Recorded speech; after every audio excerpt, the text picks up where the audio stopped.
Good evening, everyone. How are you? This is Charles with the Exodus Logistics Learning Center, freight broker, one-on-one training for beginners. Hope all is well with everyone. Happy New Year 2025.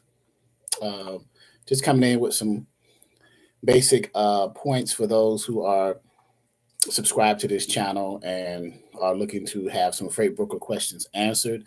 Doing a little Q&A, giving you some updates, what's going on in the industry as far as the trade wars with the Trump administration and price changes with us. Not that much going on with that though. Um, so yeah, and then general Q&A. If you have some questions, you can pose your questions here as well. Um, so the first thing I wanted to brief you guys on is the situation with the tariffs, the trade wars with the Trump administration. Um, there's a lot going on there. China and other countries that were even some allies with the U.S. Trump administrations have imposed tariffs.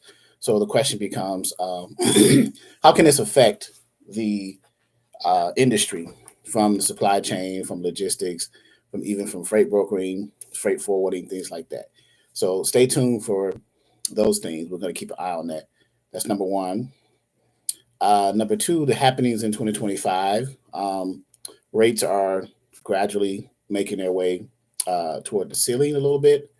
Um, but with the trade wars, we have to kind of monitor that because that just started, right? So from a broker's perspective, if you're interested in freight brokering, uh, you got to kind of monitor things like that, things that are outside of the box as a broker that you think about, right? So you got to kind of monitor that as well. So and then as far as our trainings, our freight broker training, freight broker one-on-one training for beginners, we are our prices have decreased, became less by $200. So our 90-day self-paced training has went from $7.99 for the single member to $5.99, and for the 2-for-1, it's went from $9.99 to $7.99. So okay, so those are some of the updates that we want to give you. But in addition to that, I want to just ask some basic questions for those of you who are subscribed to the channel but are not members or have general questions. Uh, the first point would be I got some questions I want to read here as well. Okay, um, because these are some of the questions before you get into any training, particularly in freight brokering, that you may have that you may want answered, right? So, number one, what is freight brokering? Okay, I'm sure some of you have had that in your mind. Check my messages here.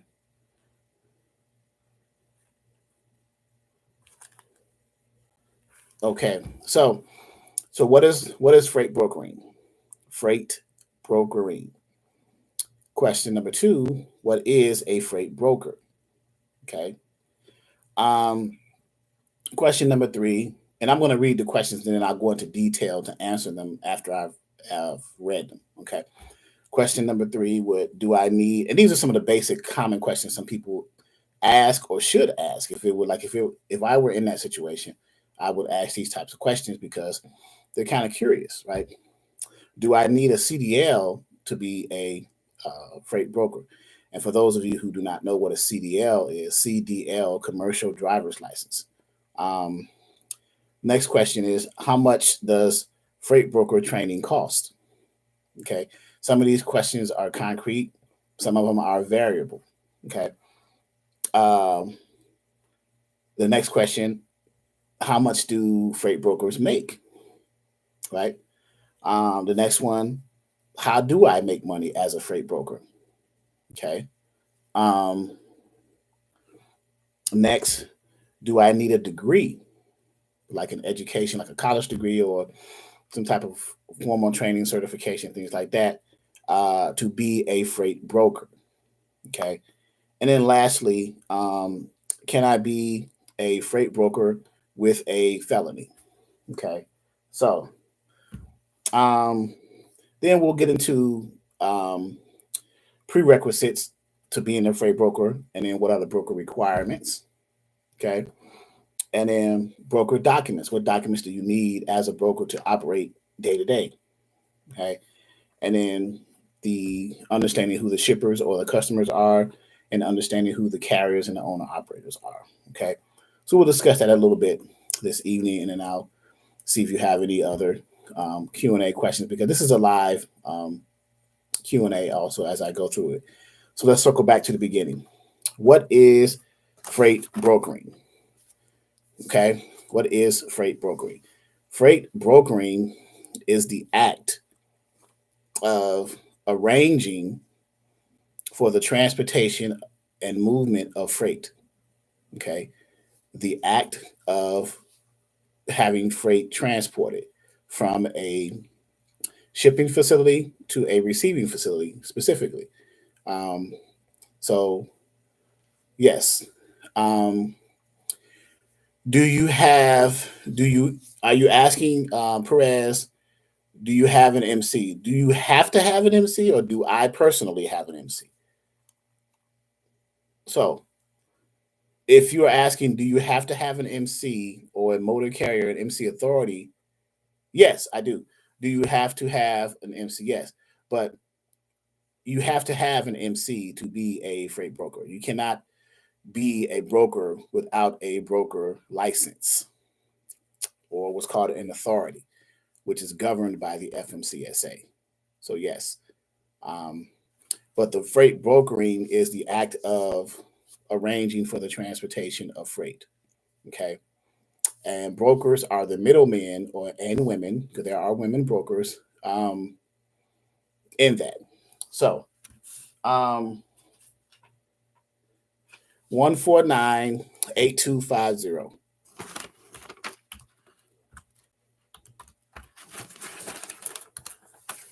There's the MC if you want to look it up. Ping Freight Brokerage LLC. Okay.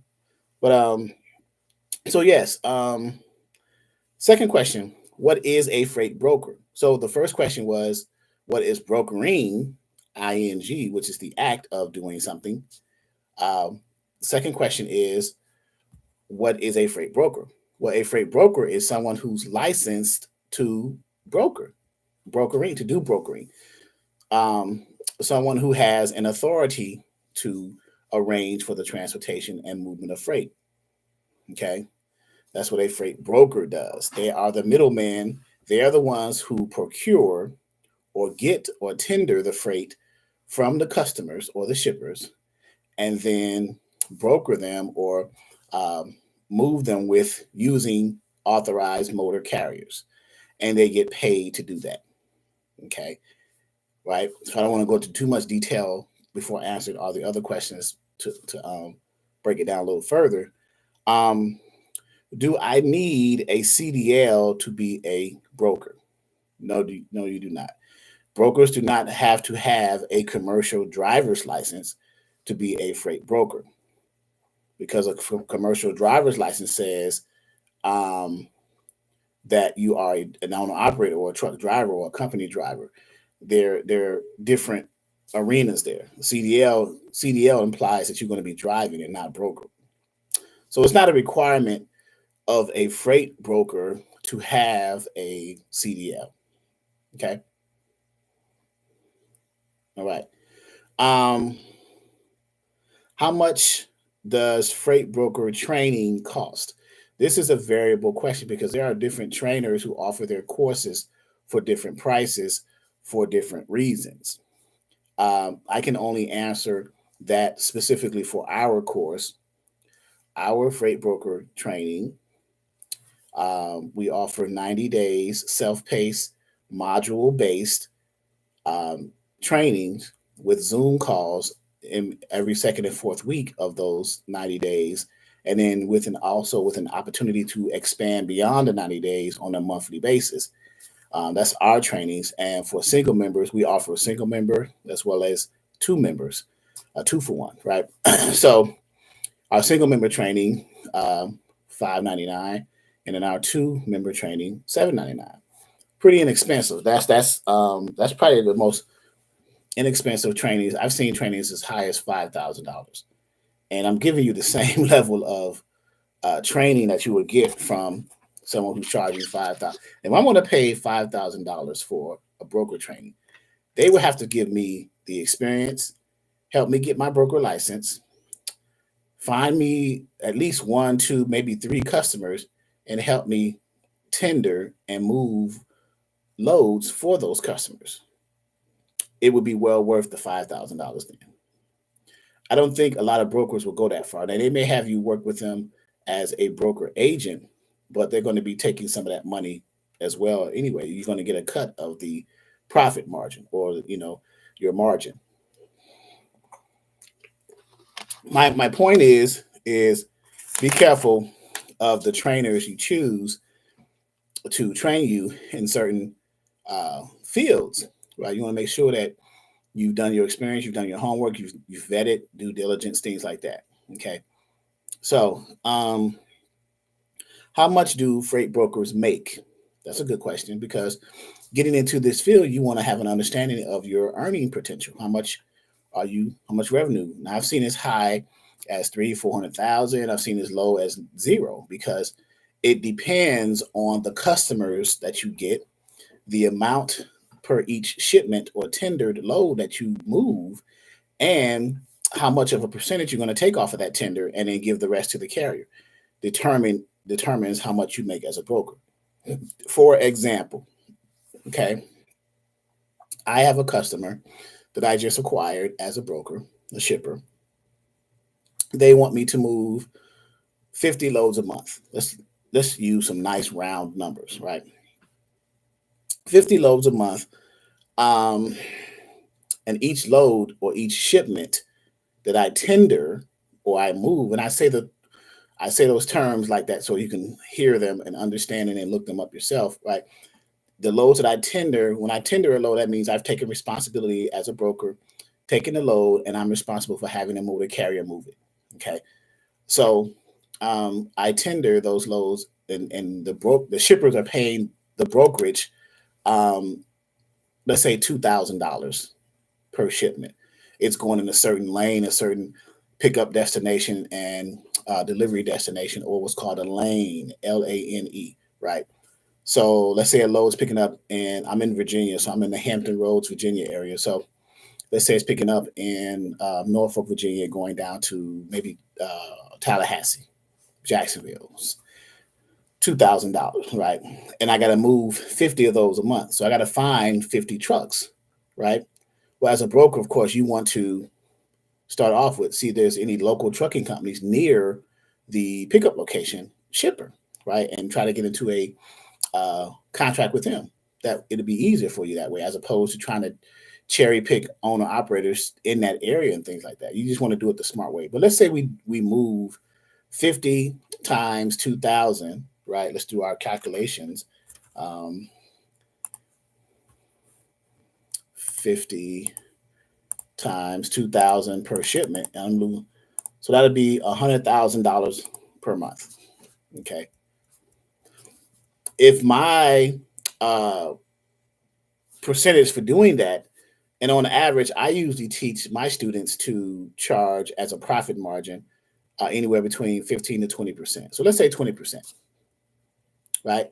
So the shipment pays $2,000. You're moving 50 of them, but you're charging 20% of that as a way to make your money. So 20% of that $100,000 for those 50 shipments is 20,000 percent, $20,000 a month. So you as a broker would have the potential to make $20,000 a month net from grossing $100,000 of shipment movements, 50 shipments a month times 2,000 per shipment. You're making, so you got 80,000 left to pay to the carriers to move those 50 shipments a month for those loads, right?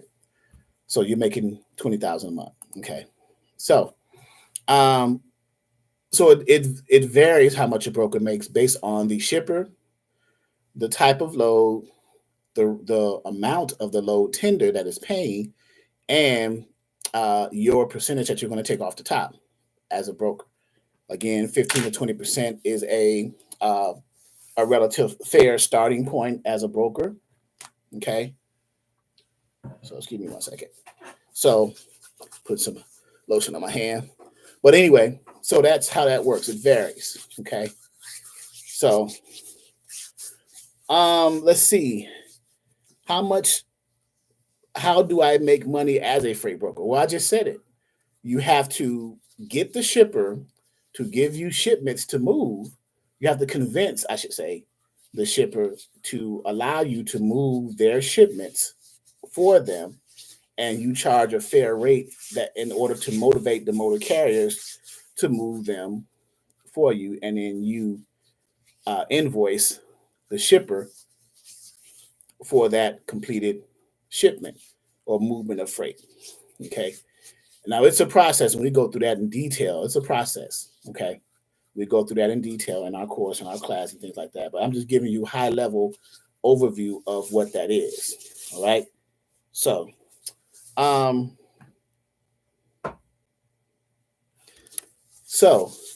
what's next? Do I need a degree to be a freight broker? No. You do need a broker license, though. A broker license, or what's called an operating authority as a broker, someone who arranges for the transportation of property except household goods. That is the technical definition of it. Okay, someone who arranges for the transportation of freight. Okay, excuse me, I just got out the shower, honestly. But so do I need a degree? No. And then the last of the questions is, can I be a freight broker with a felony? Yes, you can, because you are a broker. Your broker license is going to be under the company name of your brokerage, ABC Logistics or XYZ Freight Brokerage, or whatever you call yourself. Right? It's not under your personal social security number; it's under your EIN of your business. Those two are exclusive of one another. They're separate.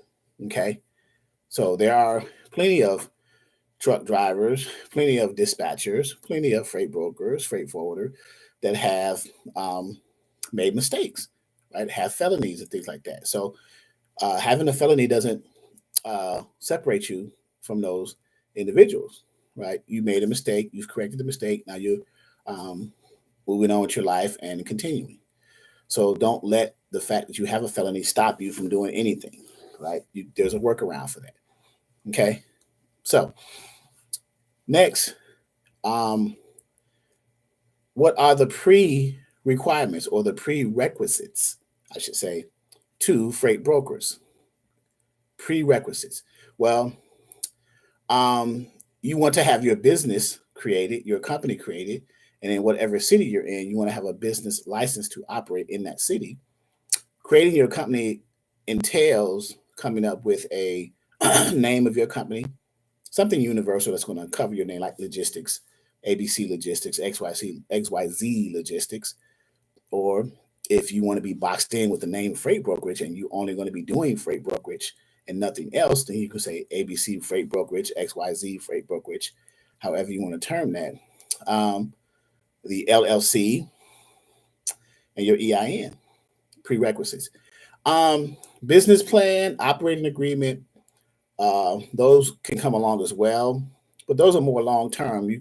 The immediate prerequisites are the business name, the creation of the business license, the LLC, the EIN. All right. And then, of course, again, the business plan, because that's long term, and the operating agreement is long term. You can build that as you build your company, your brand. Okay. What are the requirements of being a freight broker or getting your broker license? Okay. The first thing is you have to apply with the governing body in transportation to become a broker and have a broker authority or a broker license. They are called the FMCSA, Federal Motor Carrier Safety Administration. The application on their website, fmcsa.dot.gov/registration, that you will need to fill out is called the OP-1 form.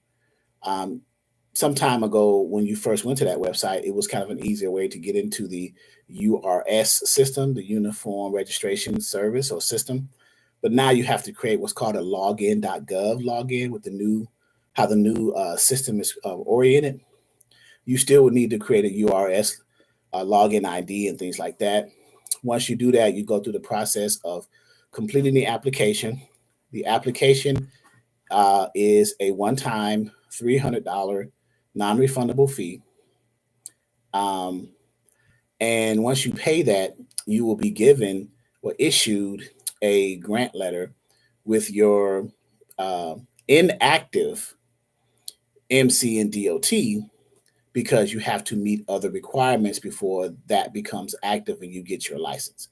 So the first step is completing the OP-1 form from the FMCSA's website, www.fmcsa.dot.gov. Okay. And that OP-1 form, which is the application for a motor carrier and broker authority. That's literally the name of it. Okay.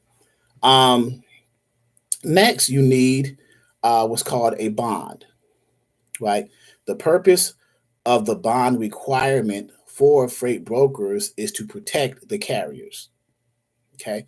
I'll say that again. The purpose of the bond requirement to protect the brokers, the purpose of the bond requirement for a broker authority is to protect the carriers, because the carriers need some type of protection when brokers breach the contract. They don't pay, or they do something that's outside of the lines of the broker carrier agreement that the broker, had with a motor carrier on a particular shipment, right? You may not have paid on time. You may have done something that was unethical, illegal, or just immoral. So the purpose of the bond, speaking of the bond, it is in the amount of $75,000 paid annually once a year.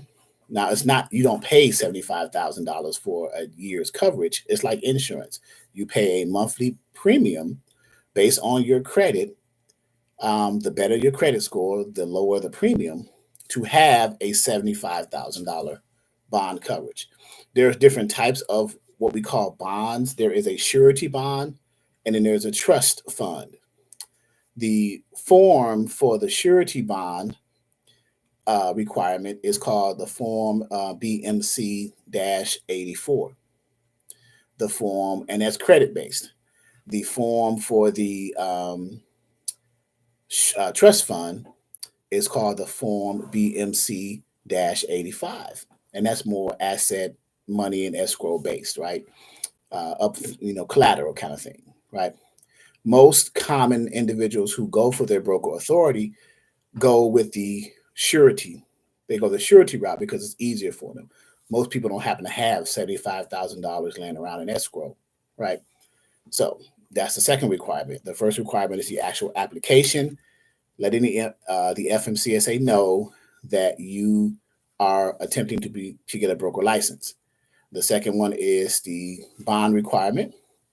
The third one is you have to have someone designated as a process agent, right? The agent of process, and the form for that is the BOC-3, the blanket of coverage or blanket of companies. The purpose of the BOC-3 or the process agent is for, like, someone serves the broker, with legal paperwork.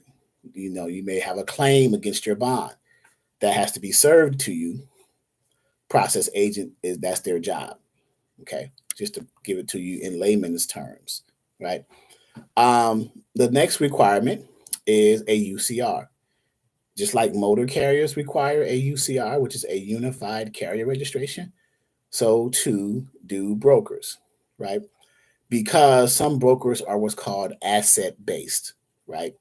If you are a non-asset-based broker, in other words, you have a brokerage, but you don't have any trucks or trailers, which are assets, then you just put 0 to 2 or 0 to 4, whatever the UCR.gov website requires. So you can be an asset-based brokerage or a non-asset-based brokerage, right?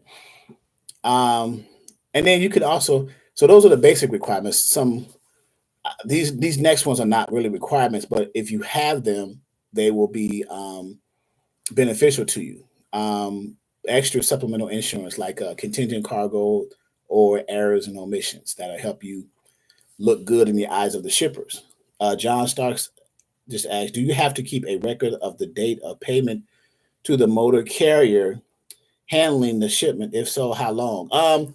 Most records are kept 3 to 7 years for auditing purposes, but that record, I would have my records in some kind of software that does it for you, like a QuickBooks or a spreadsheet, John. So yes, it'll just make you look more efficient as a freight broker. Okay. So, because you want to track everything in case you do have discrepancies or a carrier comes back and says, well, you didn't do this or you didn't do that. If you have a record of that, you can pretty much justify or prove yourself to that person who claimed otherwise. Okay. So, broker documents. Broker documents are the documents you need because as a freight broker, you have two customers, if you will. You have the shipper and you have the motor carrier because you're the person in the middle as a freight broker. So you have to contract with the shipper to get the freight, and then you have to contract with the motor carrier for them to move the freight, and you make your money in the middle. That's why you are the middleman in that process. That's why you arrange for the transportation, right? So the documents from a broker's perspective, on the shipper side, it'll be the broker shipper packet or the broker shipper agreement and or the broker shipper packet, which contains certain documents. And then on the carrier side, it'll be the broker carrier packet, which contains certain documents. Okay. So the broker shipper packet contains, let's think about this now, right? What do you think a broker would need to send to a shipper to convince them that they are who they say they are, right? The first thing would be your contract, which is the broker shipper agreement. Your verbiage, what do you expect from the shipper, and what does the shipper expect from you? And you guys come to terms on that. Certain things, accessorials, things like that. We'll get into that later on in other lives, right? Um, the next thing you would need is a copy of your, because if you say you are a broker and you're trying to prove yourself to get this shipper's freight, then you would want to send them a copy of your what? Your license, your broker authority, your broker license, your MC, your broker, right? And on that MC certificate or that it says broker license for the brokers. For the motor carriers, it says certificate. For the freight forwarders, it says permit. So you will know the difference on the actual document, right? It'll say broker license and it'll have the description of that title. Okay. So you would put that in your packet, the broker carrier, the broker shipper agreement, the broker license, right?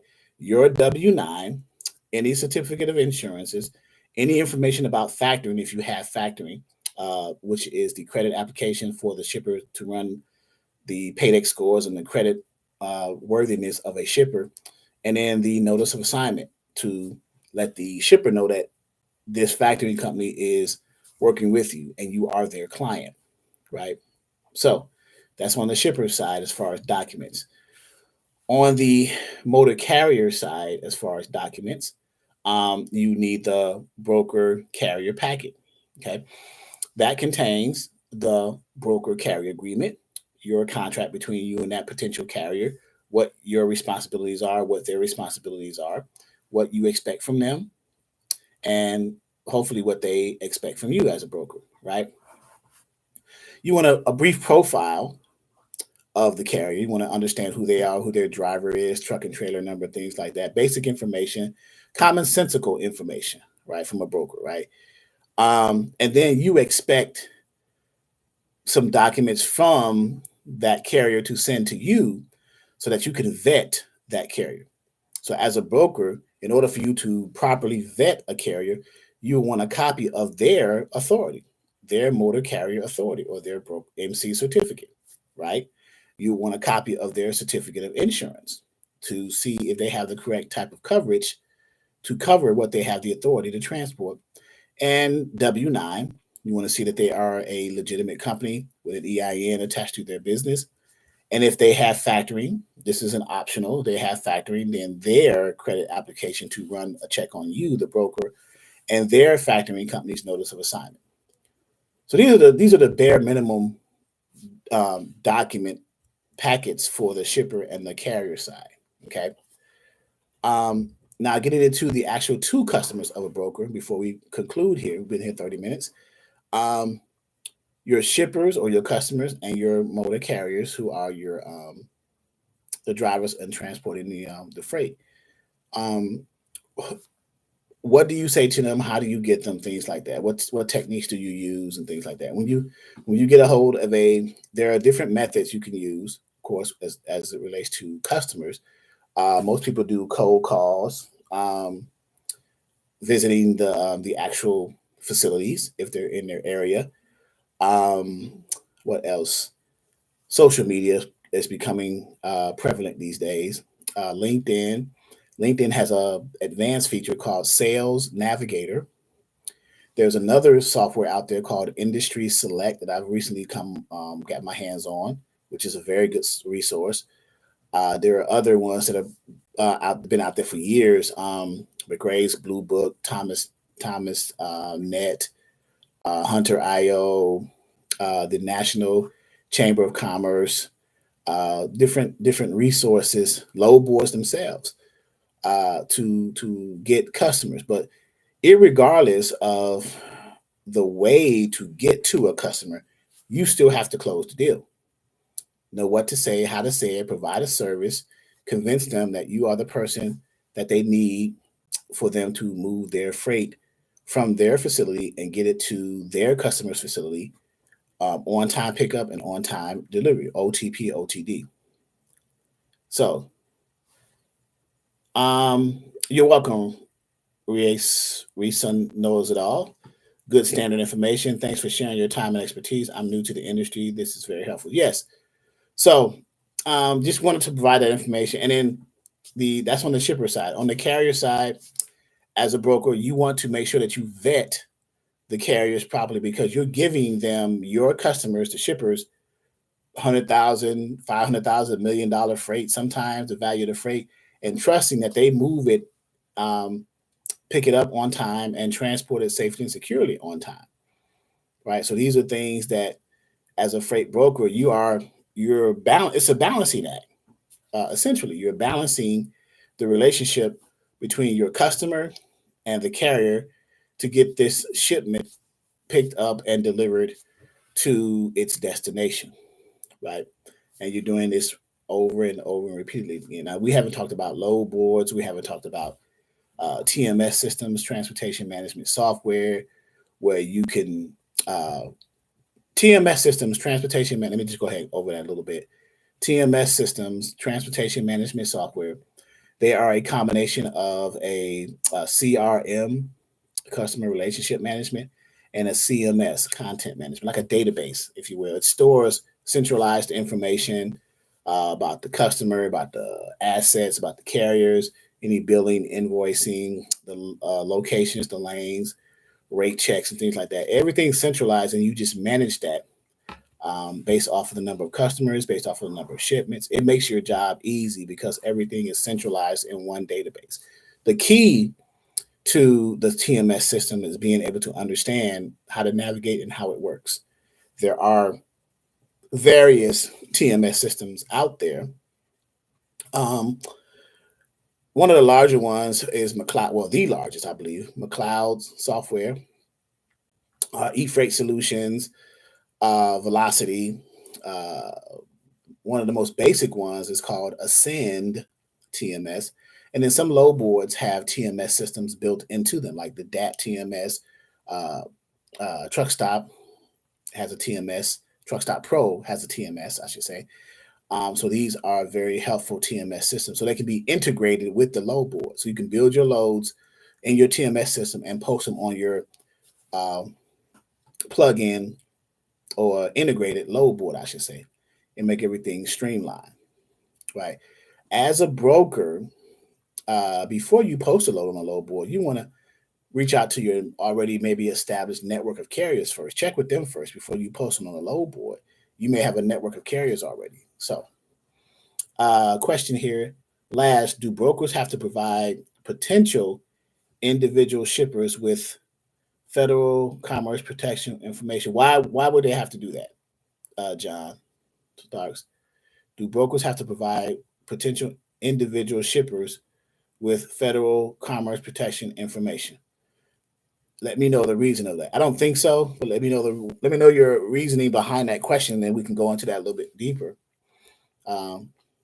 So, but that's all I had for this evening. Those types of questions, that information. This is a recorded live, so you can go back and watch. You're a subscriber. You can go back and watch. So, are you saying that some low boards have a TMS included? Yes, I am. That's exactly what I'm saying. Yes, DAT has one. They have a DAT TMS. The low board, it's a bigger price point. You have the whole package includes a low board integrated with a plugin for a TMS. So too is Truck Stop. So, do you have like a template to save your network of carriers? Yes, you can. A simple spreadsheet will do, Perez. Until I talk to my students from a cost level perspective. If you don't have the budget to get all the latest software, just start with a simple spreadsheet. Maybe it's a Word document or Excel spreadsheet, and then work your way up as you get customers and generate revenue to be able to compensate purchasing the software that you need to make yourself a little bit more manageable, your company a little bit more manageable. So, but yes. So yeah, do you have like a template to save your network of carriers? Yeah, you can create one. Right? You can create one, a simple spreadsheet.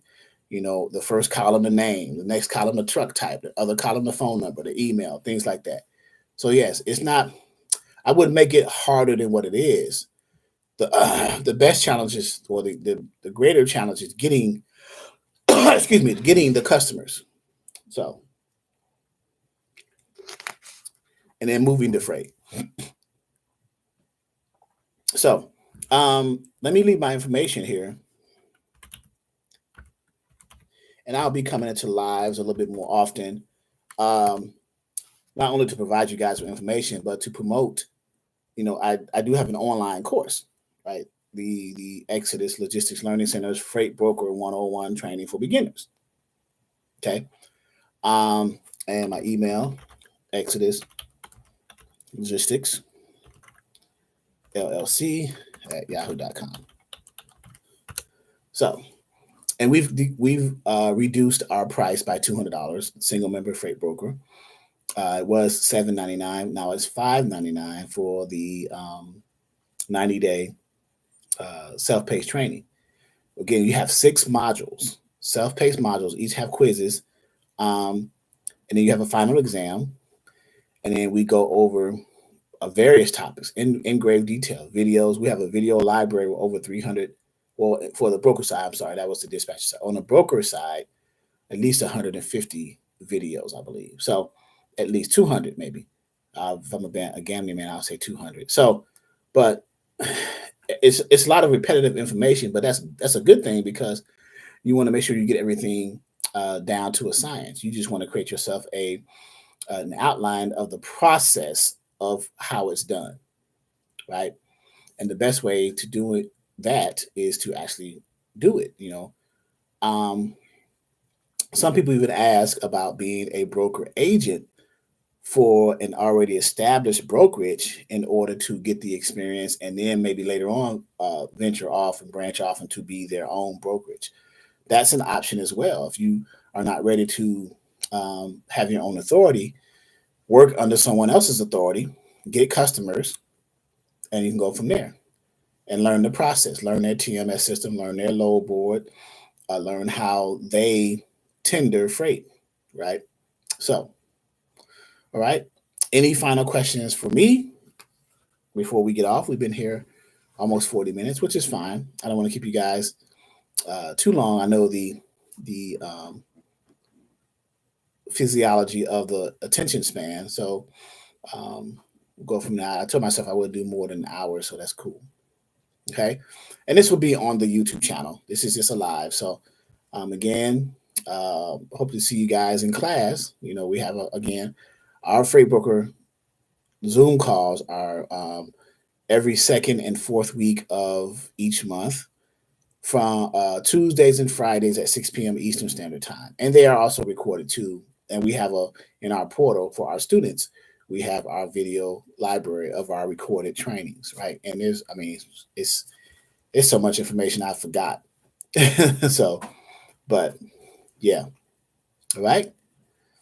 All right, guys. I appreciate your time. Thank you a lot. And I will talk to you soon. Hopefully, you guys will sign up and join us as members. Thank you.